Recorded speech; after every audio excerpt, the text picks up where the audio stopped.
আজকে জবের সেক্টরগুলোতে আমরা নারী কলিগদের সাথেও পুরুষেরা একই জায়গায় কাজ করতে হচ্ছে।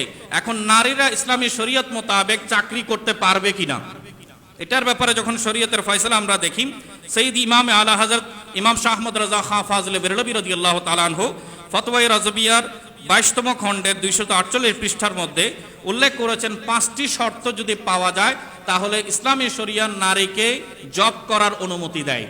প্রথম শর্ত হচ্ছে, কাপড় যেন এত বেশি পাতলা না হয় যার কারণে মাথার চুল, হাতের কবজি ও ইত্যাদি সতরের অঙ্গগুলোর কোনো অংশ প্রকাশ পায়।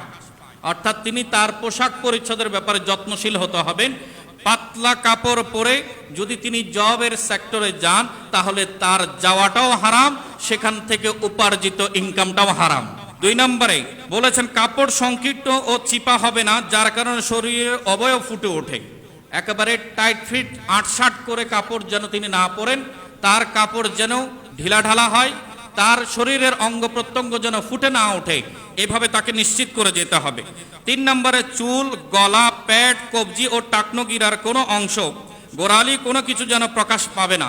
তার গলা, পেট, কবজি, টাকনো, চুল, মাথার চুল এগুলো যেন প্রকাশ না পায়, এগুলো অবশ্যই ঢেকে তাকে সেখানে যেতে হবে।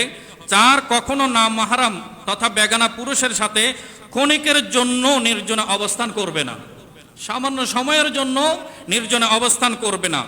আর 5 হচ্ছে, তার সেখানে অবস্থান এবং আসা যাওয়ার ক্ষেত্রে কোনো ফিতনার আশঙ্কা থাকবে না।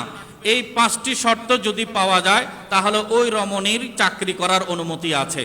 কিন্তু আমাদের স্পটগুলোর দিকে দেখলে এই অবস্থাগুলো, এই শর্তগুলোকে সেখানে লঙ্ঘন করা হচ্ছে।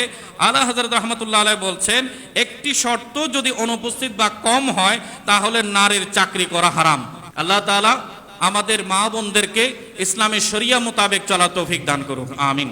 পর্দার বিধান দিয়ে তাদেরকে স্বাধীনতা খর্ব করা হয়নি, বরঞ্চ তাদেরকে তাদের সম্পদ রক্ষার জামিনদার হয়েছে।